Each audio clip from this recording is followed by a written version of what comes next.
Rádio Piauí.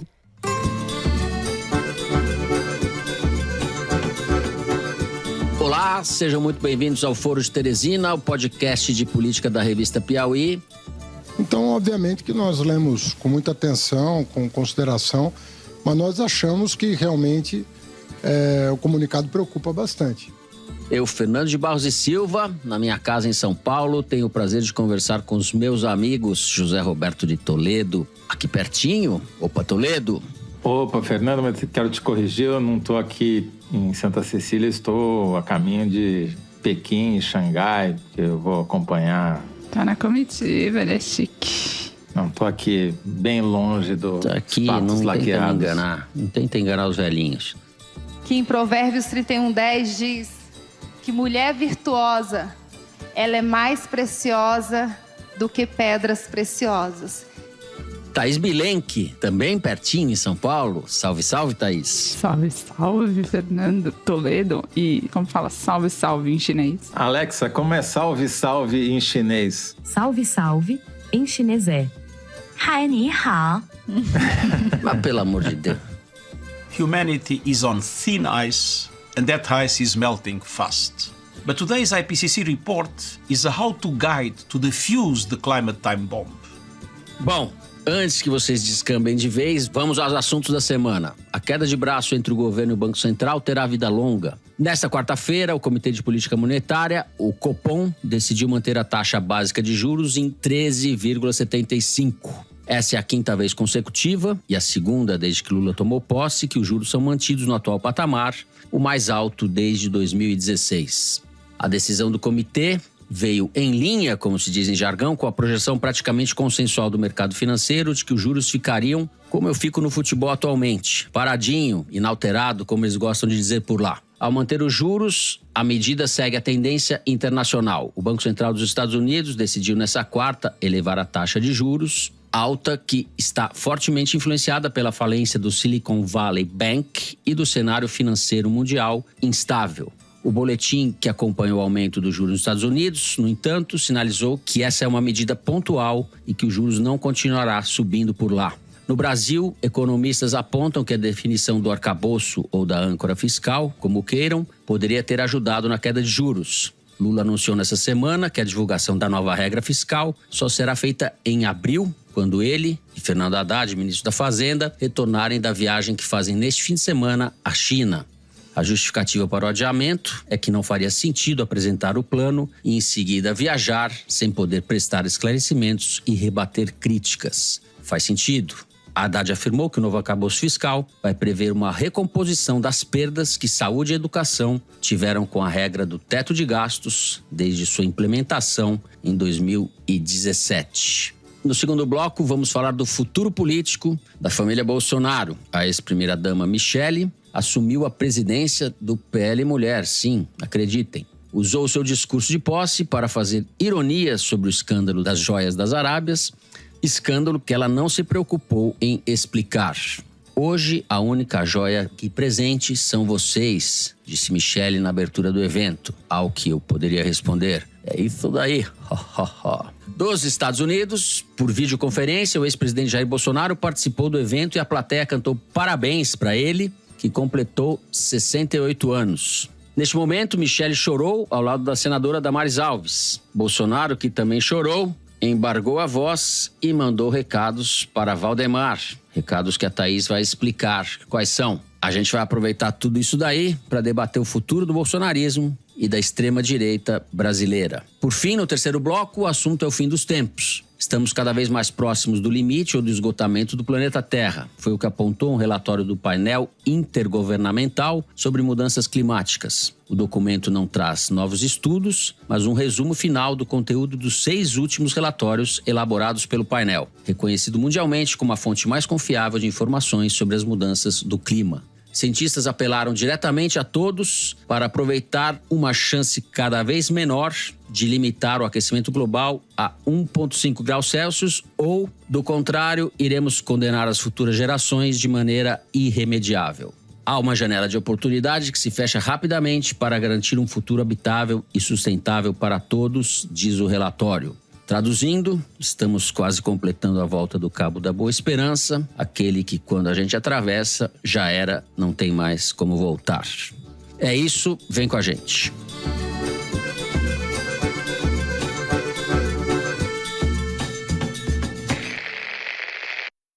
Muito bem, José Roberto de Toledo. Na última segunda-feira, na nossa transmissão para os assinantes, no nosso foro ao vivo, a gente especulou um pouco sobre os juros. Você dizia que se não caísse, eles iam ter que explicar direitinho por que estão fazendo isso daí. Não caiu. E nem vão explicar. Fernando, se você faz uma coisa e dá errado, você repete pela segunda vez a mesma coisa e dá errado. Aí você fala, não, vou insistir pela terceira vez e dá errado. Aí você vai na quarta vez, não, agora vai dar certo e dá errado. Por que você acha que na quinta vai dar certo? Que é isso que o Banco Central está fazendo. Nesse roteiro, se você fosse o Dostoiévski, o Raskolnikov, seria uma grande obra literária. Se você for do Banco Central, o problema fica de outra ordem. Não, porque é a definição de loucura, né? Você repetir sempre os mesmos atos esperando resultados diferentes. O Banco Central não consegue ficar dentro da meta da inflação já há anos, porque insiste na mesma política. Essa semana, as maiores montadoras de veículos instaladas no país anunciaram férias coletivas e o fechamento das suas linhas de produção. GM, Fiat, Hyundai. Por quê? Porque o crédito está muito caro, porque o juro está muito alto e as pessoas não estão comprando. Então, a inflação não está alta porque há um excesso de demanda, porque tem muita gente querendo comprar loucamente e os preços subiram por causa disso. Não, é um problema de oferta. Faltam componentes, as linhas de produção internacionais foram desestabilizadas desde a pandemia. O Banco Central continua dando um remédio para piriri, para tentar curar a Covid. Eles têm um erro de diagnóstico e têm um erro claro de remédio. E aí o cara fala, não, mas eu sou autônomo e independente, vou continuar errando e você não pode dar palpite. Agora, essa semana, esse mês, essa reunião do Copom é pior porque claramente eles chantagearam o governo. Basicamente, o recado do Banco Central foi: primeiro mostra qual vai ser o arcabouço da âncora fiscal para depois, então, eu dizer se estou de acordo ou não e baixar os juros, né? Então é uma chantagem. O Banco Central está desmoralizado, tirando a Faria Lima, que, aliás, já sabia com antecedência o que ia acontecer na reunião do Copom. Porque o que há não é uma independência do Banco Central, é uma privatização do Banco Central. A minha proposta é que a gente mande embora o Roberto Campos Neto e contrate o presidente do Banco Central da Suíça, aquele país comunista que, como nós falamos no foro ao vivo, obrigaram o BS, que é o maior banco da Suíça, a comprar o segundo maior banco da Suíça, o Credit Suisse, num final de semana, sem que os acionistas pudessem falar qualquer coisa. Mandaram, né? Tudo bem que deram 10 bilhões para eles fazerem isso em linhas de crédito, né? Mas, se a Suíça faz isso, o Banco Central brasileiro não fazer nada diante de uma perspectiva de recessão e ainda fazer chantagem, picuinha, insistindo num erro de algo que até o prêmio Nobel de Economia, o Stiglitz, diz que não funciona. Joseph Stiglitz. Não tem explicação. Por isso que eles não vão explicar, porque não tem explicação, né? O fato é que o Brasil não tem controle sobre o Banco Central. Quem manda na política monetária é a Faria Lima e vai continuar errando até quando eles quiserem, sem sofrer nenhum tipo de consequência. Essa é a consequência dessa independência do Banco Central. Você está falando aí, eu estou pensando um pouco nessas divergências políticas que vêm desde a eleição. Havia uma ideia quando alguns jornalistas, comentaristas econômicos, não todos, mas viram que o Bolsonaro seria mais nocivo do que o Lula. Eles finalmente chegaram a essa brilhante conclusão. Havia a ideia de que o Lula podia ganhar, mas não podia ganhar muito. Então, os Mervais da vida queriam segundo turno, tal, porque seria uma maneira de ganhar, mas não ganhar muito. Essa questão do Banco Central exemplifica muito bem o que é isso, né? Esse garrote, digamos assim. Embora eu ache que o Lula não conduziu da melhor maneira a discussão pública sobre isso. A não ser que ele Haddad que tenha... o diga, né? O Haddad que o diga, A não ser que o Lula tenha informações muito mais... Certamente ele tem mais informações do que nós a respeito disso. Mas não me parece que ele tenha sido sábio politicamente. Thaís, vamos falar um pouco disso daí. Do arcabouço fiscal, do Haddad, como as coisas estão batendo ali. Esses dias têm sido difíceis para o Haddad, ministro da Fazenda. Vou recuar um pouquinho para contar como é que tem sido. Ele, primeiro, elaborou essa proposta de arcabouço fiscal de forma muito restrita. Só ele e 3 pessoas no Ministério da Fazenda tinham conhecimento, fizeram juntos o texto. Com ele mais ou menos acabado, o Haddad passou a submetê-lo a economistas de linhas diferentes. Luiz Gonzaga Beluso, que é um economista mais de esquerda ligado ao Lula, keynesiano. É um deles, mas segundo o Haddad fez as pessoas saberem, ele estava submetendo a gente de direita, de centro, liberal, progressista, enfim. E depois dessa rodada, ele apresentou ao Lula o desenho final. E o Lula, já na sexta-feira, puxou o freio de mão. Disse que o Haddad tinha que procurar mais economistas de fora do mercado, ouvir mais gente no Congresso. Dito e feito, o Haddad já sentou com o Pacheco, presidente do Senado, com o Lira, presidente da Câmara. Voltou ao Lula na segunda-feira à noite. E depois da conversa ficou entendido que o Haddad faria um encontro mais amplo com todas as lideranças do Congresso, para apresentar o texto, valorizar deputados e senadores, para eles se sentirem protagonistas dessa proposta e, por isso, terem boa vontade com ela. Só que na terça-feira, no dia seguinte, o Lula diz que só vai apresentar o desenho do arcabouço fiscal depois da China. Eles embarcam no sábado, então vai ficar para abril. O Lira, ato contínuo, cancela aí da China, ele estava na comitiva do presidente e desistiu. Elogiou o Haddad, disse que o Haddad é sério e responsável, que a justificativa do Lula de adiar a apresentação era que o Haddad tinha que mostrar o projeto e ficar aqui para responder as perguntas. E aí o Lira diz, bom, então se fosse por isso que ficasse, que não fosse a China, como ele mesmo está fazendo. Qual que é o suco da salada de frutas que sobrou no Ministério da Fazenda dessa situação? Qual é? É Azedo. que Lula não vai aceitar com casca e tudo. Ou seja, deixar saúde e educação fora do arcabouço fiscal, ele não topa. É um texto que está um pouco liberal demais para os seus padrões. E ele deixou isso claro com um recado no evento de relançamento do Mais Médicos na segunda-feira no Palácio do Planalto, quando ele diz que dinheiro para educação e saúde não é gasto, é investimento. Não adianta o Lula também renomear o mundo, né? Como se ele tivesse, como se fosse o Garcia Marques, vai nomeando as coisas nos Oceanos de Solidão e muda, como se as coisas mudassem porque você muda a maneira de falar delas. Então, isso tudo é mais complexo. Não, mas é simples, na verdade. Gasto é aquilo que você faz para manter a máquina funcionando. É pagar salário, é pagar conta de luz. Tudo bem, isso é mas gasto. esse investimento pode ser na custa dinheiro educação e também. pode ser na saúde, entendeu? É gasto, não é investimento. Investimento é quando você cria algo que não existia. Constrói uma nova escola, contrata novos professores. Então, assim, é deseducativo o Lula mudar a terminologia de algo que tem um significado técnico para... tentar transformar isso numa linguagem política, porque não vai transformar dinheiro em algo pouco valioso e mal cheiroso e não vai conseguir transformar algo pouco valioso e mal cheiroso em dinheiro. Perfeito. E é isso que, enfim, o entorno do Haddad vem dizendo. Eles lembram da conversa que o Lula teve com o Haddad no Egito, na COP, depois de eleito, convidando o Haddad para a Fazenda. E o Haddad deixou isso muito claro, assim, eu não sou da ala do PT que vai endossar um discurso como esse, de que tem que gastar, custe o que custar. Então, ele está disposto a ceder? Sim. Está disposto a tentar construir um meio termo desse projeto? Tá, mas ele também não está disposto a ir até o fim, segundo as pessoas dele no Ministério da Fazenda. E isso colocou o Haddad numa posição peculiar. Ele foi elogiado até pelo Paulo Guedes, pelo Tarcísio de Freitas, e está sendo alvejado pela Gleisi Hoffmann, presidente do PT, pelo Rui Costa, ministro da Casa Civil, e mesmo de alguma forma sendo desautorizado pelo Lula. Me lembraram, durante essa apuração, de um discurso do Lula durante a posse do Mercadante no BNDES em fevereiro, quando ele fala assim, tem gente que diz que eu não devia ficar falando sobre juros, juros. O tangente dele era o Haddad, que dias antes tinha dito: presidente, para de ficar batendo boca com o Roberto Campos Neto, porque ele é meu par, assim, na hierarquia federal. O senhor está acima da gente, o senhor é presidente da República, deixa que eu discuto com o Roberto Campos Neto e o senhor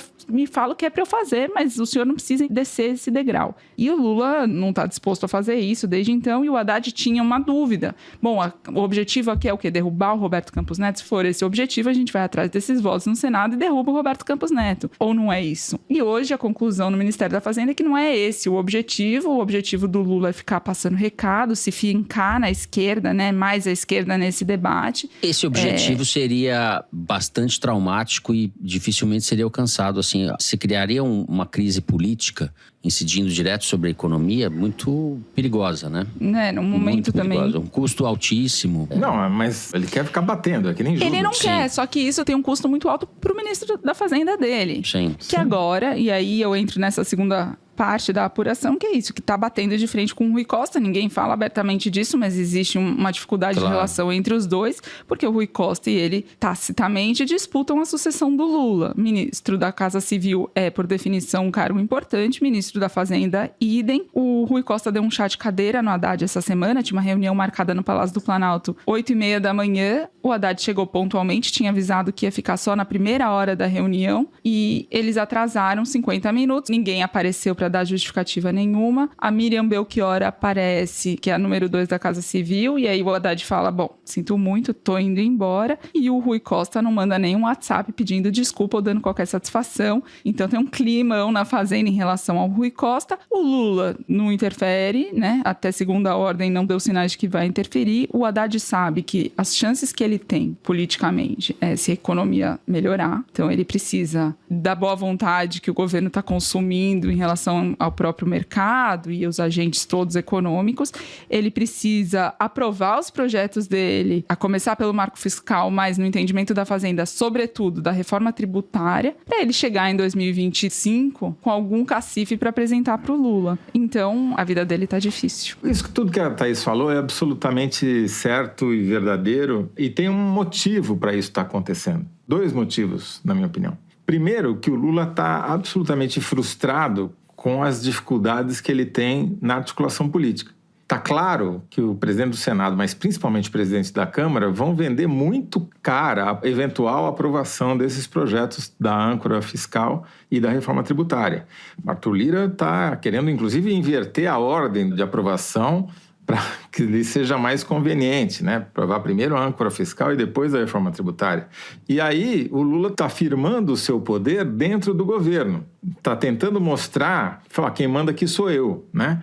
E tem um motivo mais de fundo para ele fazer isso dessa maneira e desautorizar o seu ministro da Fazenda, o que é péssimo, né? Porque, afinal de contas, é dele o ministro, foi ele que escolheu. O cara vai precisar demonstrar poder para ter poder de barganha com o Congresso na hora de aprovar. Quer dizer, não faz sentido como tática isso daí.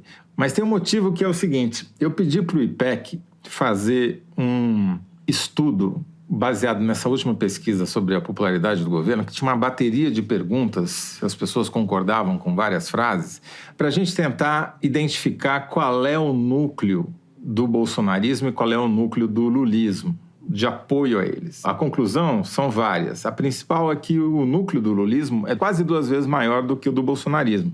39% ticam vários itens daquelas perguntas, se acha que o Lula é bacana, é do povo, confia nele, aprova o governo, etc, etc. Você vai... Não, o cara precisa concordar com tudo isso para ser considerado um lulista. Esse foi o critério que a gente usou. Deu 39%. O Lula experimentou momentos de muito maior popularidade na maior parte dos 33 trimestres que ele já governou. Esse daqui é o 27º melhor trimestre dele, ou seja, está muito abaixo da sua média, o que também explica a sua frustração. Mas a principal fato é que o perfil desse lulista, ele é o quê? Ele é mais velho do que a média, ele é mais pobre do que a média, ele está mais concentrado no Nordeste do que a média ele é mais preto e pardo do que a média, ou seja, é a base da pirâmide social brasileira. E é esse cara que o Lula não pode perder e ele sabe disso. E eu acho que ele teme que aconteça com ele, com essa proposta do Haddad de âncora fiscal, que o PT e a Gleisi Hoffmann insistem em chamar de liberal, que aconteça o que aconteceu com a Dilma no segundo mandato, que foi o estelionato eleitoral, né? Ela foi eleita com discurso e assumiu e colocou um ministro liberal e tentou adotar uma política liberal e foi um desastre e acabou empichada. Então, esse trauma está se mostrando agora, porque o temor é que essas medidas, que a gente nem sabe ainda quais são, tenham esse efeito, embora seja uma precipitação danada você fazer isso. E tem um detalhe que é pior. A bateção de cabeça que a Thaís acabou de descrever, a consequência disso é o governo ter piorado a crise de crédito que já existia, batendo cabeça e aprovando uma queda de juros no crédito consignado, fazendo com que os próprios bancos públicos, Banco do Brasil e Caixa Econômica Federal, com aval do Haddad, falassem, não vou emprestar nesses juros. E agora estão tendo que voltar atrás, ou seja, vou aumentar os juros para que a linha de crédito volte a ser oferecida pelos bancos. Isso daí é que é danoso, entendeu?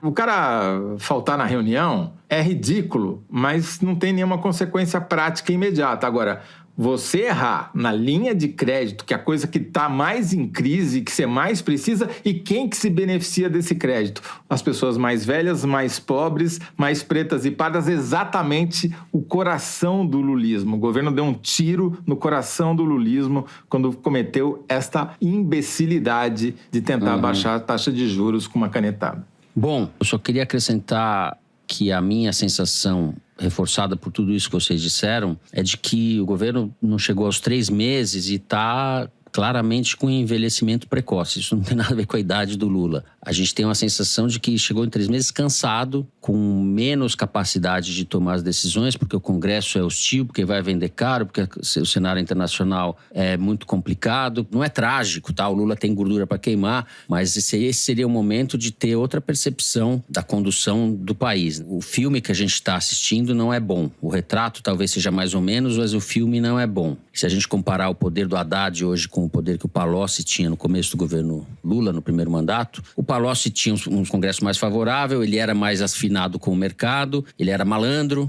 jeitoso e malandro ao mesmo tempo, mas o Palocci tinha muito mais poder do que o Haddad no começo do mandato. Certo, Zé? Sim, você tinha um cara muito mais forte na Casa Civil, que era o Zé Dirceu, que fazia esse jogo político. O capital político do Lula era maior, enfim, tinha uma série de circunstâncias que deixavam o Lula mais confortável. Agora, claramente, ele está desconfortável e a saída dele não é inteligente, na minha opinião. Bom, ficamos aqui então, encerramos o primeiro bloco do programa. No segundo, a gente vai falar do clã Bolsonaro e da Michelle como presidente do PL. Presidenta. Como presidenta?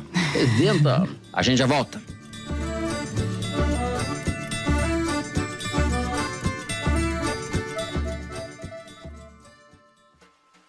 Na revista Piauí de março, a enfermeira Eliane Clara Alpuchina faz um relato sobre a dor e a alegria de cuidar da saúde dos Yanomamis.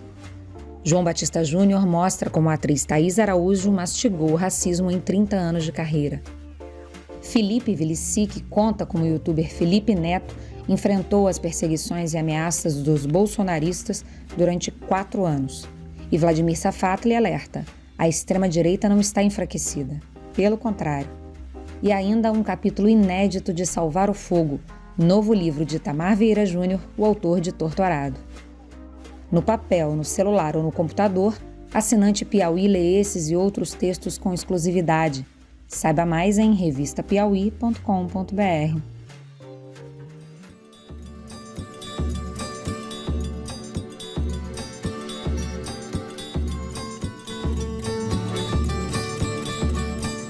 Muito bem.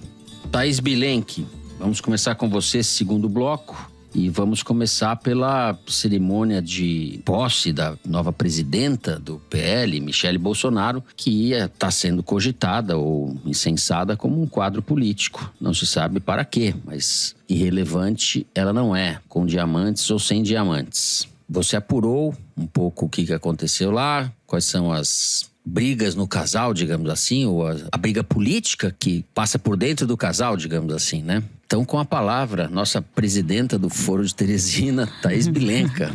Presidente de nada. Esse evento foi uma sequência de cenas explícitas de século passado. A começar pelo slogan, por elas e com elas. Ou seja, o sujeito oculto masculino, né? Uma voz masculina. Daí pelo começo. Antes de subirem ao palco, entra Bolsonaro ao vivo por vídeo. Daquele jeito tosco que ele gosta de fazer. Muda a câmera da vertical para horizontal. Pergunta se pode falar, faz uma suposta improvisação. E no seu discurso, claro, que ele não fala absolutamente nada sobre a importância das mulheres na política, as virtudes da Michelle. Ele só aproveitou para mandar recado para o Valdemar da Costa Neto, presidente do PL, dizendo que o partido só cresceu por causa dele e que ele pode sair do partido amanhã se ele quiser, ou se isso for interessante para ele. A Michelle canta parabéns, né? Declarou-se entusiasticamente: eu te amo muito, meu velho, fica com Deus. Bolsonaro responde: obrigado, um abraço aí, tchau. Abraço. E depois, 5 homens discursam e 2 mulheres, sendo uma delas a Michelle. Tinha mais homem do que mulher no palco. Começa pelo Altineu Cortes, líder do PL na Câmara. Saudou dezenas de mulheres, a secretária que tá aqui, a fulaninha que cuida do armarinho, a ciclana que tá aqui desde o tempo do pai do Valdemar e tal. Aquele clássico de saudar a mulher no dia da mulher, no evento da mulher, não dá a palavra, ela não aparece, muito menos tem poder de nada. Depois vem o governador de Santa Catarina, Jorginho Melo, solta essa seguinte declaração: tenho muito orgulho de ser político de um estado com nome de mulher. Depois tem Magno Malta, senador pelo Espírito Santo. As mulheres são mais fortes do que os homens. E elas são por causa de um órgão que você não põe nem tira com cirurgia nenhuma. O útero. O útero onde a vida é gerada. O que ele quer dizer é que a mulher ela é importante se for reprodutora. Se não for, não tem importância. A importância da mulher é essa. Aí, finalmente, vem a Soraya Santos, a única mulher, além da Michelle, a se pronunciar. Ela era presidente do PL, passou o bastão e é deputada pelo Rio. Aliadíssima do Eduardo Cunha, entre parênteses. Bom dia a todas e a todos. Foi a primeira que se referiu às mulheres, todos eles falando só no masculino. E aí ela fala que é uma defesa da Constituição, por isso que está fazendo essa saudação. E aí ela critica o lugar da mulher na política, faz uma série de reivindicações e reclama de que as mulheres são sempre tratadas como a filha de fulano, a mulher de ciclano, a mãe do outro. E, enfim, sempre há alguma coisa de alguém, de algum homem. Não, nós temos nosso trabalho e nosso CPF. Ok, Valdemar assume o microfone e fala: deixa eu saudar aqui o JHC, prefeito de Maceió, que está presente. Vem pra cá, JHC, vem aqui com a sua mãe. E não dá o nome da mãe, não diz que ela é suplente de senador, que inclusive assumiu uma cadeira, enfim, simplesmente reproduziu o que minutos antes a Soraya Santos tinha criticado. Eles são incapazes de perceber isso. É impressionante, né? Eu acho que isso não é deliberado, mas para o que eles representam politicamente, é muito adequado todo esse tipo de barbaridade. É isso daí mesmo. Bom, esse evento da Michelle teve repercussões antagônicas no grupo político do Bolsonaro. Do lado do Valdemar, do PL, o evento foi incrível, o Bolsonaro amou, a Michelle estava em estado de graça, eles saíram da defensiva no noticiário, conseguiram pautar e mudar o assunto das joias para todo o protagonismo da Michelle. Bom, do lado do Bolsonaro, eu conversei com um aliado dele, foi um desastre, era dia do aniversário do Bolsonaro, ele foi ofuscado, apareceu chorando, solitário no exílio, enquanto ela estava exuberante e poderosa, e que o bom é a imagem forte do casal. Essa fonte logo se apressa em dizer que ela não é candidata a nada, não tem que viajar pelo país, não tem que fazer evento coisa nenhuma, a menos que o Bolsonaro esteja junto com ela, porque o candidato é ele. Sendo que o Valdemar, dias atrás, lançou a Michelle publicamente em entrevista, candidata a presidente da República ou a qualquer outro cargo que for. Tem a sombra, né, se o Bolsonaro estará elegível ou não em 2026. O Valdemar está diversificando os negócios, ele faz negócio o tempo inteiro. O objetivo dele é um só. Ele tem o objetivo de manter uma marca vistosa para 2024, que é a próxima eleição. Porque eleger prefeito é importante, porque prefeito elege deputado, e deputado dá dinheiro do fundo partidário. Se o Bolsonaro vai estar elegível, se a Michelle vai ser candidata, tanto faz. O objetivo dele é ter uma marca boa para 2024 e é isso que ele está fazendo. Do lado de lá do Bolsonaro, eles têm ainda, pelo menos dizem ter expectativa de manter o Bolsonaro elegível e já diminuem a relevância dos seus potenciais potenciais sucessores. Por exemplo, o Tarcísio é um burocrata, o Zema é um despreparado. O único nome que eles colocam aí no radar é o Ratinho Júnior, governador reeleito do Paraná, que nacionalmente tem muito menos importância do que esses outros dois personagens, portanto uma ameaça menor também, mas enfim, asseguram que Bolsonaro volta dia 30 de março, porque diz que emitiu um bilhete, mas essas coisas não são provadas nem nada, e o que eles querem dizer é que ninguém toma o lugar do Bolsonaro. Mas o fato, uma coisa que eu acho importante sublinhar, é que houve sim uma reação do Bolsonaro nos últimos dias, que ele apareceu menos acuado. O Ricardo Salles, ex-ministro do meio ambiente dele, juntou gente na casa dele no começo da semana, num café da manhã que o Bolsonaro participou por vídeo, para ensaiar uma candidatura à Prefeitura de São Paulo em 2024. É algo absolutamente embrionário e serve muito menos para 2024, objetivamente. O objetivo dele é agora, é presente, é hoje, amanhã, para ter uma perspectiva de poder para esse grupo que está órfão de Bolsonaro desde a derrota em outubro passado. Mas eles conseguiram, na minha sensação, conseguiram reagir, assim, conseguiram mudar de lugar minimamente nessa semana. Perfeito, concordo com isso. Toledo. Então, o que a gente vê quando analisa o perfil do bolsonarismo naquela mesmo estudo que o IPEC fez a meu pedido? Por incrível que pareça, esse núcleo duro do bolsonarismo, esses 21%, que ticam todos os itens ali a favor do Bolsonaro, desde que acho que o comunismo é um risco iminente, até que o Bolsonaro é do povo e age pelos mais pobres, enfim. Esse núcleo, por incrível que pareça, ele é mais feminino do que a média. Proporcionalmente, não é que ele tem mais mulheres do que o lulismo. Não tem muito menos. Porém, dentro dos 21%, a prevalência de mulheres é de 53%, enquanto no lulismo é 49%. Não é uma diferença muito grande, mas é interessante, porque contraria o senso comum, né?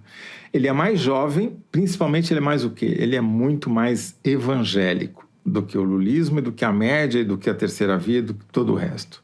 Portanto, não é estranho o Valdemar da Costa Neto, que é a segunda geração de donos de partido, está aí há 30 anos mandando no seu, que ele esteja investindo na Michelle Bolsonaro. Primeiro, porque é muito mais fácil, ele acha, controlar, entre aspas, a Michelle do que os filhos do Bolsonaro. Segundo, porque ela está muito mais no perfil desse bolsonarismo raiz, tem muito mais a ver do que os filhos do Bolsonaro, por ser mulher e por ser evangélica de verdade, não evangélica de ocasião, como a família Bolsonaro de verdade, certo? Tem muito mais a ver com o discurso de um pastor do que os Bolsonaros, o 01, 02, 03, 05, 010, seja lá quantos forem, né?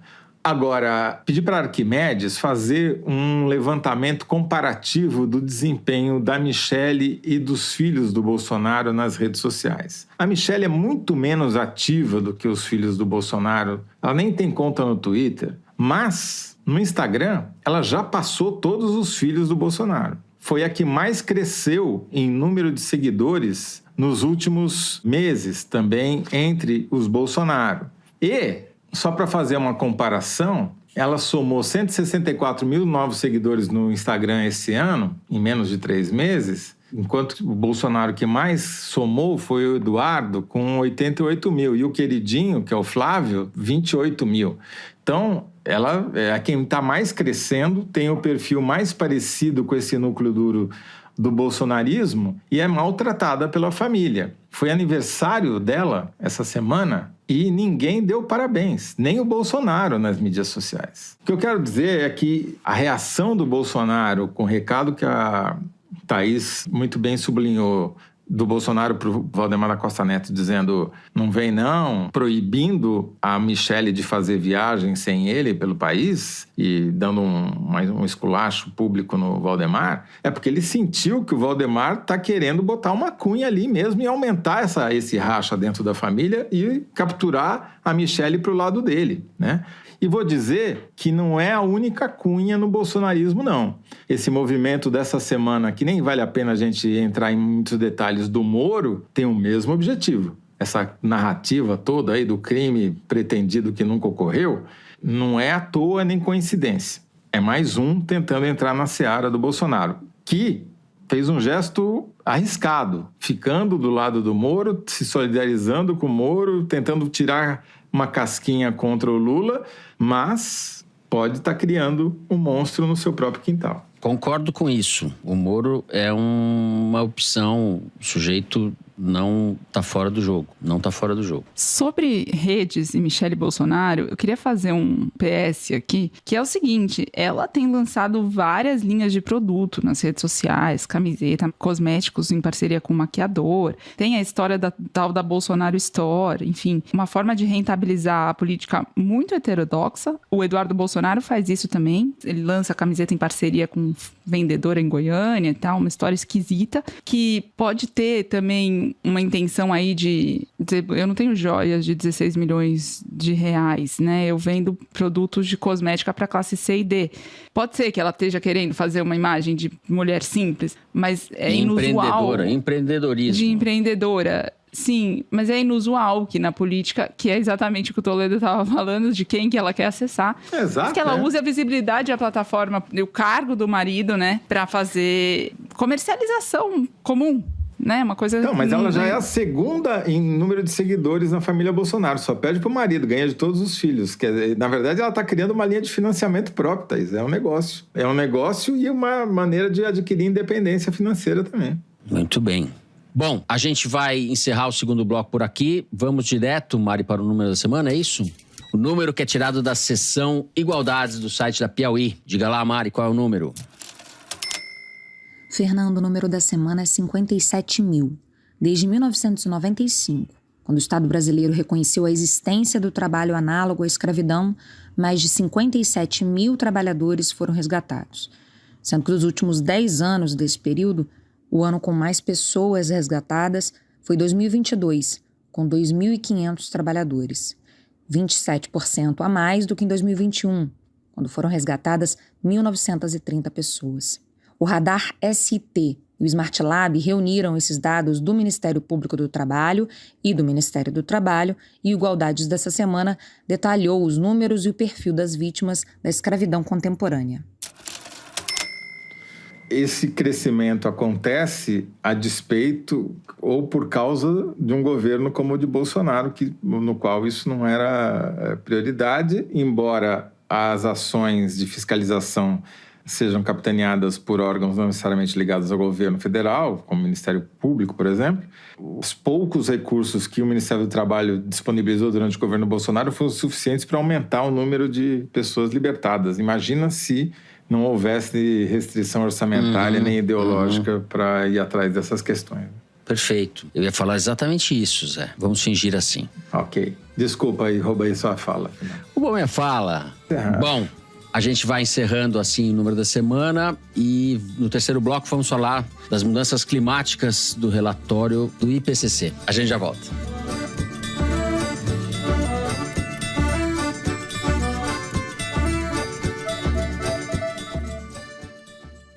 Oi, eu sou o Thiago Rogero e eu tô aqui para te convidar a ouvir o episódio desta semana do podcast Rádio Novelo Apresenta, já disponível em todas as plataformas de áudio.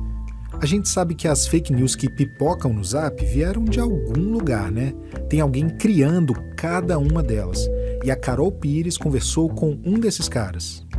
Já eu consegui convencer a direção da Rádio Novelo a finalmente me deixar fazer uma história sobre fantasmas.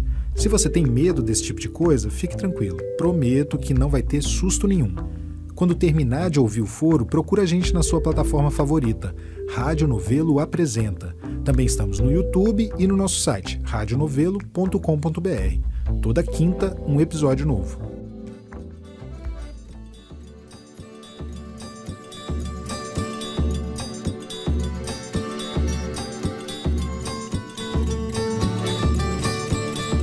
Muito bem, vamos falar de fim do mundo, Zé? Não chega a ser o fim do mundo, mas quem sabe seja o fim da humanidade que as outras espécies vão comemorar. Nós somos o asteroide que não veio. Saiu o relatório do IPCC, que pra gente é o painel intergovernamental sobre mudanças climáticas, certo? E o resumo da ópera é que é pior do que a gente imaginava. Ainda há chance de reverter, a chance é menor do que se imaginava, menor do que a gente tinha há algum tempo, e daqui a pouco essa chance vai se esgotar. Traduz isso em números, pra gente começar a discutir de maneira séria. Eu não vou nem tentar resumir, Fernando, porque o relatório é muito importante e muito extenso. Eu vou dar alguns exemplos. Primeiro, de que a mudança climática provocada por ação humana, que já elevou em 1,1 grau a temperatura média do planeta, não tem precedente na história que a gente conhece. Por exemplo, nunca houve um período tão quente no mundo nos últimos 125 mil anos. É o maior recuo de geleiras dos últimos 2.000 anos e o maior crescimento do nível do mar nos últimos 3.000 anos. Quer dizer, a escala do impacto desse aquecimento de 1,1 grau é absolutamente sem precedentes na história do mundo. Então, qual é a consequência? O impacto disso está sendo ainda maior e pior do que se imaginava. Então, se, como está previsto pelo próprio IPCC, esse aquecimento de 1,1 grau chegar a 1,5 grau até 2037 ou 2040, a perda de biodiversidade será 1,3 vezes maior se, em vez de 1,5, chegarmos a um aumento de 2 graus, porque vai continuar subindo, né? Não vai chegar em 2040 ou 2037 com 1,5 a mais e vai parar aí. O problema é que continua subindo. Então, quando você passa de 1,5, que é meio... 1,5 assim, já está dado. Isso vai acontecer. É muito difícil evitar. Se chegar, em vez de 1,5, chegar a 2, mesmo que seja mais adiante, o impacto, por exemplo, sobre a perda de biodiversidade é 1,3 vezes maior. Esse 0,5, que parece nada, tem um impacto brutal. O número de incêndios, queimadas, aumenta 1,6 vezes. Só de ir de 1,5 para 2, entendeu? As ondas de calor, de extremo calor, ficam 2 vezes piores. As enchentes é 1,3 pior. Então, cada 0,1 tem um impacto tremendo sobre o mundo, sobre o ecossistema e sobre as pessoas. Muito maior do que a estatística impessoal de 0,1 grau pode fazer parecer. Essa que, a meu ver, é a mensagem principal do relatório do IPCC. E tem mudanças que já aconteceram que são inevitáveis, entendeu? E que vão exigir adaptações, medidas para se adaptar para que as pessoas e o mundo continuem sobrevivendo a esse novo cenário. Isso aí vai custar bilhões e bilhões e bilhões de dólares. Tem uma estimativa de que vai custar quase 300 bilhões de dólares só para fazer essa adaptação em países em desenvolvimento. Outra coisa importante do relatório é que há um risco da gente antecipar esse aquecimento para 1,5, se medidas não forem tomadas, né? Então, entre as coisas que o relatório recomenda que sejam feitas, uma é acabar com a energia extraída das minas de carvão, né? Queimar carvão. Segundo, fazer investimentos em energia limpa, né? Eólica, solar, e aumentar a eficiência dessas tecnologias. Terceiro, fazer o chamado retrofit, né? A descarbonização de edifícios. Você reconstrói, de alguma maneira, os prédios para que eles sejam carbono neutro, né? Enfia mais plantas, tem uma série de técnicas para você ter esse efeito.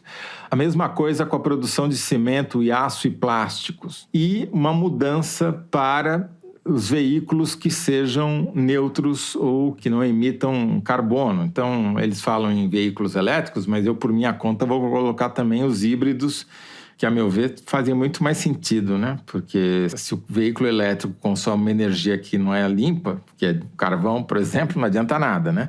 Os veículos híbridos, que são muito comuns no Brasil, que usam etanol, por exemplo, a meu ver, aqui, pelo menos, fazem muito mais sentido do que um carro 100% elétrico. Você aumentar o transporte público, as pessoas caminharem para o trabalho ou andarem de bicicleta para o trabalho, devia ser uma política pública incentivada, não é modinha. Isso é para evitar o aquecimento global e a diminuição da biodiversidade, né? Descarbonizar a aviação e o transporte marítimo. Hoje é muito dependente de combustíveis que queimam petróleo e, enfim, põem mais carbono na atmosfera. uma coisa que diz diretamente respeito ao Brasil, parar totalmente o desflorestamento, né? A destruição de florestas, que é uma meta do governo Lula, e restaurar as áreas que já foram degradadas. Além de parar, que é muito difícil a destruição, recompor o que já foi destruído. Reduzir a perda de alimentos, melhorar as práticas da agricultura e, finalmente, para desespero dos apreciadores de picanha, comer mais plantas e menos carne. Vai ter que reinventar o capitalismo.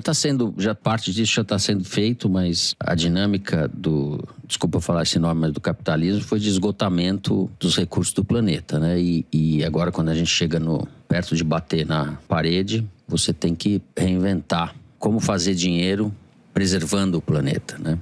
O relatório diz exatamente isso.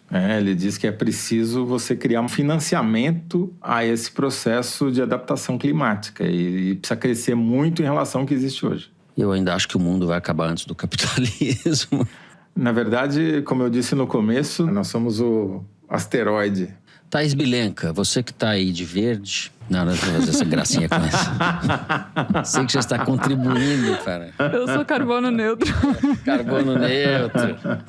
Florestando. Bom, o governo brasileiro tem recebido muita sinalização, conversas objetivas também, de interesse de fundos e países em fazer investimento com selo verde no Brasil. Ontem, quarta-feira, esta semana mesmo, a Marina e seu par norueguês reiteraram a necessidade, a pressa e o empenho dos dois países em viabilizar o boom do Fundo Amazônia, a retomada do Fundo Amazônia, que é mantido pela Noruega e a Alemanha, que os Estados Unidos também indicaram que vão aportar recursos nele também. Enfim, tem uma boa vontade dos atores internacionais, inclusive privados, com o Brasil, depois do vandalismo ambiental do Bolsonaro, explícita, clara e nítida, um interesse, né? E, como o Toledo falou, para o Brasil fazer a sua parte nas recomendações do IPCC, tem essa lista toda de coisas para fazer, e esse dinheiro serviria para ajudar, para investir, e tem gente querendo colocar esse dinheiro no país. A dúvida que eu ouvi no governo federal é sobre a capacidade do governo em fazer esses investimentos de fato ajudarem o país a se tornar mais sustentável. Porque o modelo desenhado pelo governo Lula é totalmente descentralizado. Você acabou tendo subsecretarias de economia verde em praticamente todos os ministérios, do MDIC, né, da Indústria e Comércio, a Fazenda, Planejamento, Planalto, BNDES, e totalmente descentralizado, sem uma hierarquia explícita do governo federal. É um modelo diferente, por exemplo, do adotado na Inglaterra, onde é totalmente centralizado, ou mesmo nos Estados Unidos, que a Casa Branca, com o John Kerry abaixo do Biden, verticalizou essa política verde do governo como um todo. Na opinião dessa pessoa com quem eu conversei, acompanha exatamente essa discussão, é necessário ter alguém para coordenar a estratégia sustentável, a estratégia ambiental do governo federal. A autoridade climática, que era uma proposta que a Marina Silva apresentou durante a campanha eleitoral para o Lula, que ele em tese acatou, né, que seria uma secretaria no Palácio do Planalto para coordenar transversalmente as ações de todos os ministérios. Cumpriria esse papel do Planalto para baixo, mas acabou não se viabilizando, não até agora. Houve uma disputa política entre a Marina Silva e a Isabela Teixeira, e o PT começou a achar que seria muito poder para a Marina Silva, uma autoridade climática, porque ela condicionou a aceitação dela no governo à indicação da pessoa que ocuparia esse cargo. Então, isso acabou não acontecendo e essa fonte no governo teme que, dessa forma como o governo desenhou sua política ambiental, a enxurrada de investimentos vai acabar sendo pulverizada, alguma coisa vai dar certo, muita coisa pode ser desperdiçada por causa desse modelo. Existe uma dinâmica de pilhagem, inclusive com crime organizado e tal, e a gente está vendo o tamanho do estrago, quase extinção do povo Yanomami, desastre imenso, e a dificuldade que está sendo, é uma coisa para meses, talvez anos, para você desativar esses garimpos ilegais, etc., essas dinâmicas destrutivas. Então, eu temo um pouco que a gente vá ficar na administração do colapso e não alcance as soluções sustentáveis, sabe? A gente enxugando o gelo um pouco, ou apagando incêndio. É um pouco que está sendo feito. Eu sei que é muito mais complexo, tem muita gente atuando, faz diferença. Se o governo Bolsonaro tivesse sido reeleito o povo Yanomami iria literalmente desaparecer da face da terra. Todas essas coisas que estão sendo feitas não são de maneira nenhuma irrelevantes, muito pelo contrário. Pelo menos a gente estava indo para um caminho, agora a gente está indo para o outro. Se a gente vai chegar, né? Pelo menos a gente sabe que está indo na direção certa, né? Tá certo. A gente encerra o último bloco do programa. É chegado o momento Kinder Ovo. Quem ganhou semana passada mesmo? Na dúvida fui eu.